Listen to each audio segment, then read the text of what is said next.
Hey guys, you're listening to The Invested Fathers, where faith, family, and legacy lead and your money follows. Have you guys ever looked around and realized the people closest to you might be limiting your growth or multiplying it? As a dad, husband, or investor, your inner circle isn't optional, it's defining. So, guys, let's dive into today's episode. You're with Kenny Johnson here. It's been a great week. I meet with some guys every week to talk about the next chapter of this book, leadership book, The 21 Irrefutable Laws of Leadership by John Maxwell. And this latest one was The Law of the Inner Circle. Those closest to you determine your level of success. And these are three questions that this book gives. One is it's like a you rate yourself 1, 2, or 3. First question: I am strategic and highly selective about which people are closest to me, personally and professionally. Second question: I regularly rely on key people in my life to help me accomplish my goals. Third question: I believe that 50% or more of the credit for my accomplishments goes to the people on my team. So these 1, 2, and 3 is what the author asks you to rate yourself. And I graded myself a 6 on this one. I think what I've realized as a house flipper is I work a lot with contractors. They're kind of like what I would call my partners typically, because I rely on them a ton. I usually hire a project manager who gets things done. And that project manager usually has his own company that he just does it himself, or he does sub the work out. So I'm not meeting with a lot of different contractors at the house.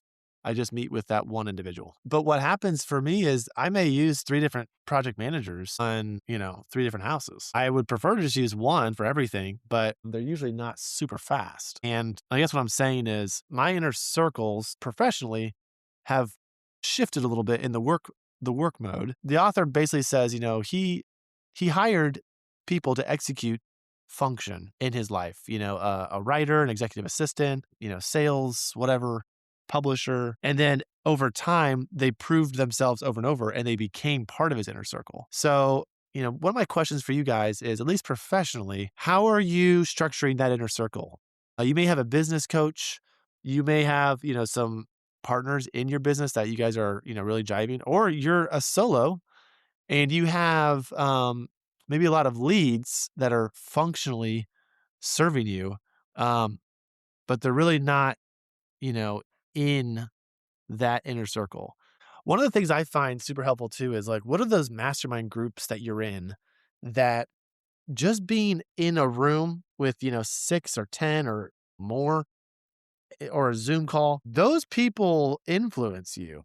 And even though you kind of have your own thing going on, you are constantly comparing yourself to their level of success or the way they think. And I find that actually very refreshing. And I want to be in rooms where people are doing big stuff and they are thinking big. And I do feel when I'm with people who are the opposite, fear-based, limited thinking, unwilling to try new things or change, um, or they're know-it-all, those people don't help my growth, obviously. So that's my question for you guys is, who is in your inner circle? And let's look at some core principles from this chapter. So the law of the inner circle is those closest to you determine your potential. Your circle influences your time, decisions, and belief in what's possible. Business is personal when legacy is on the line, and you need people who elevate your faith, thinking, investing, and fatherhood. Amen. This is what this show is all about. Yes, we want to grow our businesses, but how are our businesses tied so intricately to our faith and our thinking and our investing and our fatherhood? That's been an encouraging conversation with a few investors this week. They want to know how this investment could help their faith. They want to tie their money to their values. And if you're not doing that already, I guess that is your value is money and maybe getting ahead versus, hey, I'm really trying to lead my kids by showing them how to work hard and showing up to work consistently and not hiding behind excuses, being creative. My son and I sold a grill last week. And it was a grill that I had for years, hadn't been used for years. And it was a Big Green Egg. And I decided to joint venture with my son and say, hey, if you can help me clean this thing up a little bit, I'll split some of the profit with you. And it was a great exercise. And my goals were not to, I actually did make $500 from this thing. But the lessons that I instilled in my son through that process was the whole reason why I decided to do it. My wife did helpfully. I'm not even going to say she wasn't even gentle. It was not gentle at all. She said, hey, we got to get rid of this thing. It's been sitting here for too long. So that happened. But let me also give you the 3 filters of this inner circle. One is alignment of the people. Are they going the same direction in life and values? 2 is challenge. Do they push you to grow?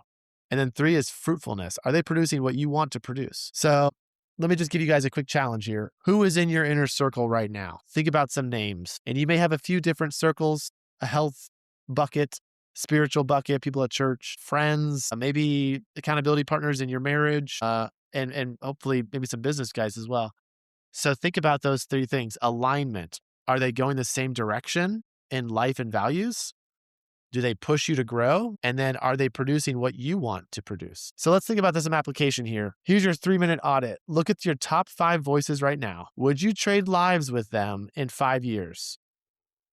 If not, it's time to adjust your circle. Bonus, who is in your life that you should have more access to or less access? If this is something where you guys are like, I'm kind of realizing I need to work on this area, some suggestions: join a mastermind group, join a church small group, or find a real estate circle that reflects your values and goals. Guys, the danger here is being a silo. The danger is I don't have an inner circle. Obviously, the danger could be my inner circle stinks and I'm being capped by the people that I regularly talk with. But shift your focus to understanding and being aware of who your circle is and being very intentional about speaking with those people. I'm challenging myself to identify this inner circle and to tell them, hey, by the way, you're someone I consider in my inner circle. And I just want to let you know that I respect who you are.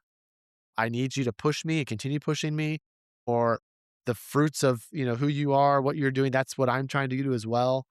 And your life and values align with mine. So that would be something that you guys could do as well. If your legacy is the goal, your inner circle is the map. Choose it with intention. And text one person this week that you admire and ask them to go grab coffee. Legacy starts with proximity.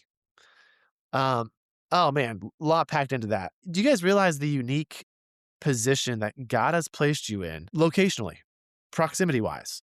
Neighbors, obviously your family, they live with you. Church, where you shop, Publix, Target, whatever.